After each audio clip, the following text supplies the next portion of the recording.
Bonjour à toi, cher internaute. Aujourd'hui, on va parler de tout ce qui est origine, tradition et coutume de la Saint-Valentin. Ah, et aussi, on parlera de comment cette jolie fête est fêtée au Japon, puisque j'en avais parlé brièvement lors de mon PCF numéro 1 et je ne pouvais pas te laisser comme ça quand même. Surtout qu'il y a plein de bonnes choses à dire dessus, c'est vraiment super intéressant. J'espère que ça va te plaire. Allez, c'est parti. Alors en fait, tout commença en Rome antique en 268.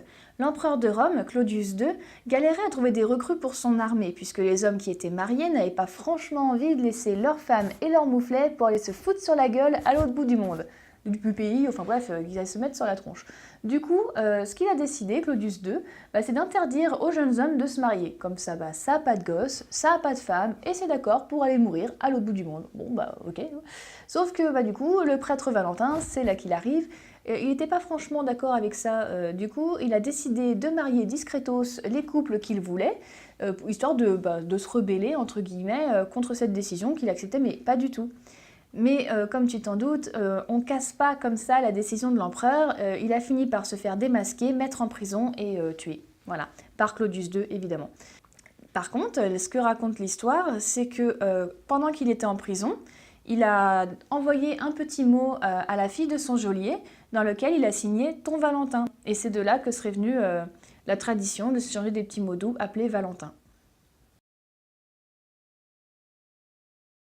Une autre histoire dit que ça remonte au Moyen-Âge, au XIVe siècle, en Angleterre, et que ce serait lié aux oiseaux.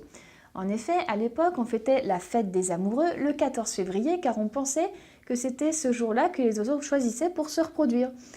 Sans déconner, heureusement qu'on n'est pas des oiseaux, parce qu'on se ferait franchement chier, et heureusement pour eux que c'est pas vrai d'ailleurs. Enfin bref, les jeunes femmes désignaient leurs fiancés comme leur Valentin, dans cette version on sait pas trop pourquoi, et échangeaient des billets doux avec. Pour information, l'un de ces billets se trouve à la British Library de Londres. Celles qui n'avaient pas de chéri devaient guetter les oiseaux qui passaient ce jour-là pour savoir quel type de mari elles auraient plus tard. Un rouge-gorge signifiait que le mari serait un marin, un moineau que le mariage serait heureux mais pauvre, et un chardonneret que le mari serait très riche. Bon, je t'avoue, ce piaf-là, je l'ai découvert en faisant mes recherches parce que c'est... Non, je le connaissais pas celui-là, je vais pas faire genre. Pour info, cette croyance fut mentionnée dans les écrits de Geoffrey Chaucer, écrivain et poète anglais de l'époque, ainsi que le prince Charles d'Orléans qui faisait souvent allusion à la fête des amoureux où les mariés renouvelaient leur serment. Celle-là, c'est juste une petite info en plus, mais personnellement, elle m'a bien fait rigoler.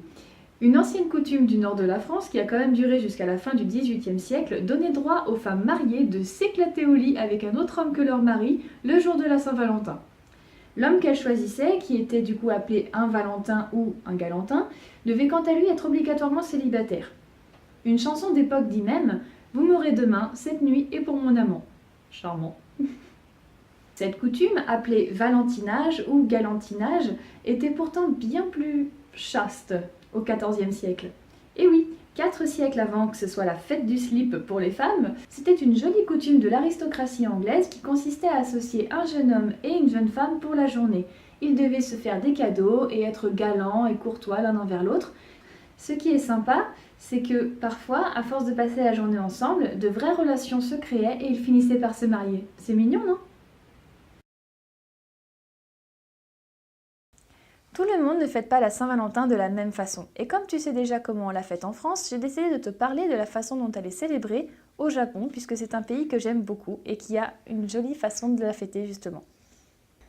Au pays du soleil levant, ce sont les femmes, et seulement les femmes, qui offrent un cadeau aux hommes le 14 février. Traditionnellement, ce sont des chocolats.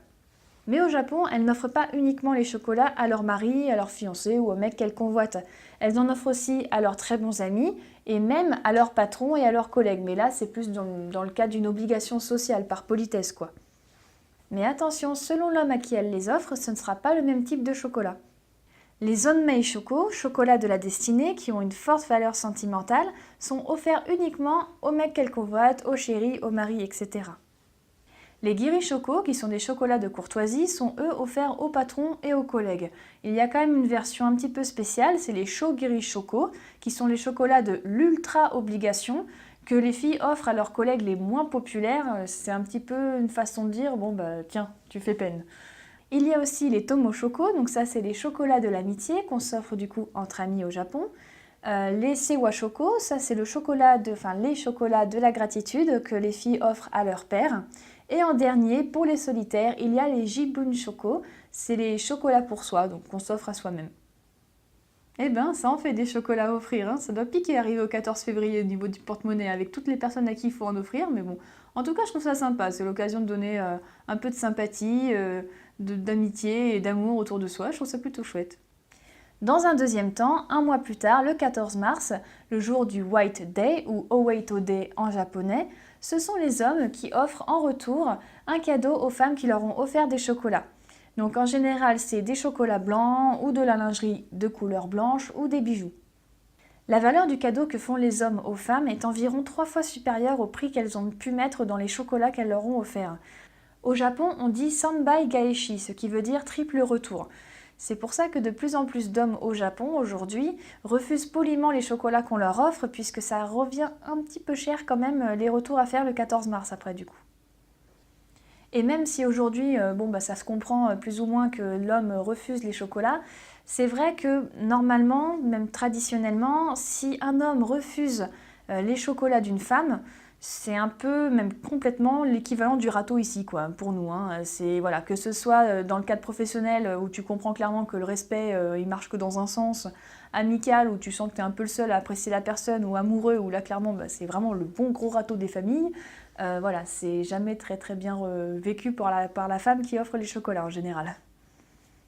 Ah oui, et justement, dans le genre nouveauté japonaise sur la Saint-Valentin, depuis 2008, les hommes ont décidé, en tout cas une bonne partie des hommes, d'offrir eux aussi un cadeau, enfin des chocolats aux femmes à la Saint-Valentin le 14 février. Ils attendent plus le 14 mars pour faire un retour. C'est leur façon à eux de montrer de la sympathie envers ces femmes qui leur font des cadeaux, puisque voilà, ils aiment bien l'idée de faire comme nous, les Occidentaux, et de faire voilà un échange de cadeaux le 14 février, que ce soit pas en deux parties à un mois d'intervalle et que les femmes n'aient pas à attendre un mois pour avoir un petit cadeau elles aussi.